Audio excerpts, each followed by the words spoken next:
अस्सलामुअलैकुम रहमतुल्लाह। मैं हूं डॉक्टर राजा इमरान, आपके लिए पेशे खिदमत लाया हूं एक नई चीज़। आज की जो वीडियो है वो मदर्स के लिए एक मेरा ख्याल है कि लाइफ चेंजिंग वीडियो होगी। पेरेंट्स के लिए, ग्रैंड पेरेंट्स के लिए लाइफ चेंजिंग वीडियो होगी। सबसे जो बड़ा मसला हम रूटीन में देखते हैं अपने क्लिनिक्स में वो है बच्चे का ना खाना। इसके ऊपर पहले हम बात कर चुके हैं, लेकिन बहुत सारे लोगों के इसरार से बहुत सारे लोगों ने इसरार किया टिकटॉक पे भी, यूट्यूब पे भी, फेसबुक पे भी, कि इस पर दोबारा बात करें और थोड़ा डिटेल में बात करें। इसके ऊपर आज हम थोड़ी सी तफसील में बात करेंगे कि जो पिकी ईटर बच्चे होते हैं उनका आपने क्या करना होता है। अगर आपका बच्चा खाना नहीं खाता उसके लिए आपने क्या करना होता है, रीज़न क्या है, देखना क्या है और करना क्या है। पेरेंट्स को ये अंडरस्टैंडिंग डेवलप होना बड़ी ज़रूरी है। अब बहुत सारे बच्चे होते हैं जो पिकी ईटर्स होते हैं। पिकी ईटर्स बच्चों के लिए जो टिप्स हैं वो क्या हैं कि पहली टिप ये है कि आप उसका दूध कम कर दें। 6 माह के बाद दूध 50% कम कर दें। 1 साल की उम्र के बच्चे को 24 घंटे में 2 से 3 या 4 बार मैक्सिमम दूध पीना चाहिए। 1.5 साल के बच्चे को आप 2 से 3 बार दूध दें, और जब आपके बच्चे की उम्र 2 साल हो जाए तो उसका दूध बंद कर दें, क्योंकि दूध एक बहुत बड़ी हर्डल होती है बच्चे के खाने पीने में। जब आप दूध बंद करेंगे तो ऑटोमेटिकली बच्चे को भूख लगनी शुरू हो जाएगी, और भूख जब लगेगी तो बच्चा खाना शुरू हो जाएगा। अब जो पिकी ईटर बच्चे होते हैं जो खाते पीते ठीक नहीं है,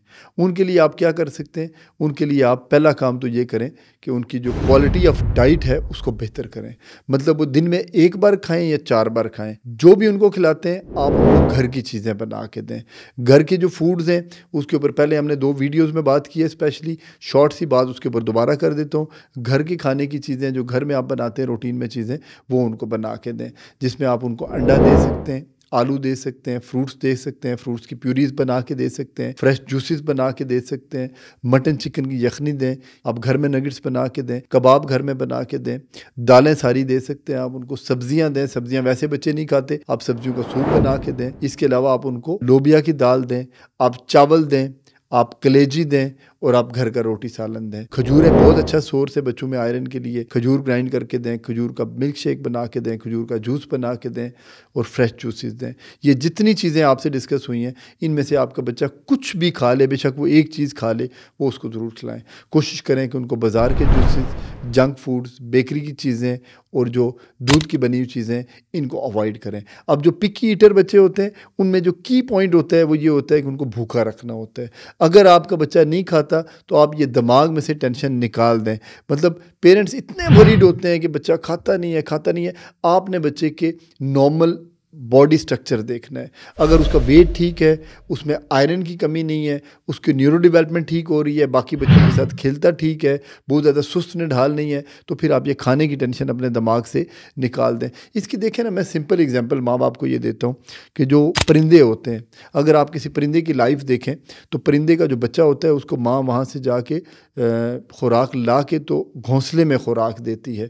तो आपको क्या लगता है वो जो परिंदे की माँ है वो उसको 5 साल वो खुराक ला के घोंसले में देती है या 2 साल घोंसले में खुराक ला के देती है?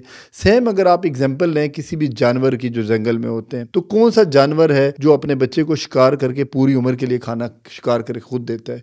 सारे जानवर जब एक सर्टेन पीरियड ऑफ टाइम के बाद जाते हैं, वो मैच्योर हो जाते हैं, तो वो अपना शिकार भी खुद करते हैं, वो घास भी खुद खाते हैं, वो सारी अपनी न्यूट्रिशन खुद पूरी करते हैं। तो इंसान भी उसी तरह का एक एनिमल है, इंसान भी उसी तरह का एक स्पीशी है कि जिस तरह के बाकी आपके जानवर हैं। तो इंसान अपने बच्चे को बहुत ज़्यादा पैम्पर्ड रखता है कि वो खाता नहीं है, वो ये मसला है, उसके साथ वो मसला है। तो कोशिश करें अपने बच्चे को भूखा रखें। पिकी ईटर बच्चों के लिए ना तो भूख की दवाई हैं और ना आप बार बार डॉक्टर्स को विजिट करें। आप अपने बच्चे की जनरल हेल्थ देखें, अगर वो ठीक है, हर 6 महीने से लेके 1 साल के बाद बच्चों को कीड़ों की दवाई लाजमी दे दें। कीड़ों की दवाई के साथ उनको कोशिश करें घर का खाना दें। अगर आपका बच्चा 24 घंटे में 1 बार भी खा ले लेकिन वो घर का खाना खाए तो उसकी न्यूट्रिशन पूरा कर लेगा। और देखिए ना, न्यूट्रिशन के लिए इंपॉर्टेंट ये है कि होम मेड डाइट हो, व्हाटएवर वो खाता है वो घर का खाना खाए। वही खाना अगर पिकी ईटर बच्चा है वो घर का खाना नहीं खाता, जंक फूड खा लेता है, तो वो जो खाना खा रहा है वो उल्टा उसको न्यूट्रिशन देने के बजाय उसकी एपिटाइट को भी डिस्टर्ब करेगा और उसके लिए हार्मफुल नुकसानदेह भी होगा।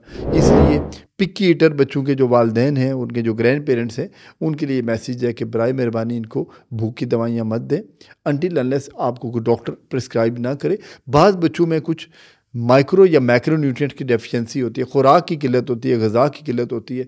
अगर कोई इस तरह की बॉडी के अंदर किसी चीज़ की कमी है तो उसके लिए फिर उन बच्चों को डेफिनेटली दवाइयों की ज़रूरत है। वो आपका डॉक्टर प्रिस्क्राइब करेगा, वो खुद से दवाइयाँ मत दें। और कोशिश करें कि डॉक्टर्स को भी ज़्यादा जाके इसरार मत करें भूख की दवाइयाँ देने के लिए, क्योंकि बाज़ औक़ात आपके इसरार के बाद कुछ डॉक्टर हज़रात फिर दवाइयाँ आपको लिख देते हैं जिनकी बच्चों को ज़रूरत नहीं होती। बच्चे को भूखा रखें 12 घंटे, 14 घंटे, 16 घंटे आप बच्चा भूखा रहे, उसको कुछ नहीं होता। ओल्ड एज में और बच्चों में ये फ़र्क होता है। ओल्ड एज के अपने कुछ मसाइल होते हैं, बूढ़े बंदे के अपने कुछ बीमारियां होती हैं जिसमें वो जितना खाली पेट रहेगा उतनी उसकी बॉडी उसको अफेक्ट करेगी। बच्चों में जितना बच्चा खाली पेट रहेगा उतनी उसकी एपेटाइट स्टिमुलेट होगी। इसकी सिंपल एग्जांपल आपकी फास्टिंग है। देखिए ना, रमज़ान में आप रोज़ा रखते हैं तो आपको जब अफ्तारी के वक्त भूख लगी होती है तो बाज़ चीज़ें आपको खुराक में नहीं अच्छी लगती, लेकिन फिर भी वो आप खा लेते हैं क्योंकि आप भूखे होते हैं। तो आप अपने बच्चे को भूखा रखें ताकि उसकी एपिटाइट भी बेहतर हो और जो खाना खाए वो क्वालिटी फूड खाए। कोशिश ये करें कि जो हम सुने उस पर अमल करें। ज़्यादातर हम ये करते हैं कि हम सुनते हैं लेकिन प्रैक्टिकल उसके ऊपर नहीं करते। तो जब तक आप प्रैक्टिकली चीज़ें इम्प्लीमेंट नहीं करेंगे बहुत मुश्किल है कि आप बच्चे की खुराक बेहतर कर सकें। और कोशिश करें कि खाने के दौरान उसको टीवी, मोबाइल, टैबलेट इन चीज़ों से दूर रखें ताकि बच्चा फोकस होकर खाए। फोकस होकर खाने के दो फ़ायदे होंगे। एक, उसको खाने का टेस्ट डेवलप होगा। जब टेस्ट आएगा तो उसको टेस्ट, बेसिकली इंसान क्यों खाता है? इंसान खाता टेस्ट के लिए है। डेफिनेटली खुराक तो चाहिए, लेकिन वो टेस्ट आपको अट्रैक्ट कर रहा होता है। तो वो टेस्ट अट्रैक्ट ही नहीं करता जब आप उसको मोबाइल, टैबलेट, टीवी लगा के देंगे। तो सेकेंडली, जो खाए बस वो घर का खाए, बेशक थोड़ी मिकदार में खाए। इस पे कोशिश करें कि अमल करें ताकि आपका बच्चा सेहतमंद रहे। सेहतमंद रहेगा, डॉक्टर से दूर रहेगा, सेहतमंद रहेगा तो एक सेहतमंद माशरे का सेहतमंद इंसान बनेगा। आपका बहुत शुक्रिया।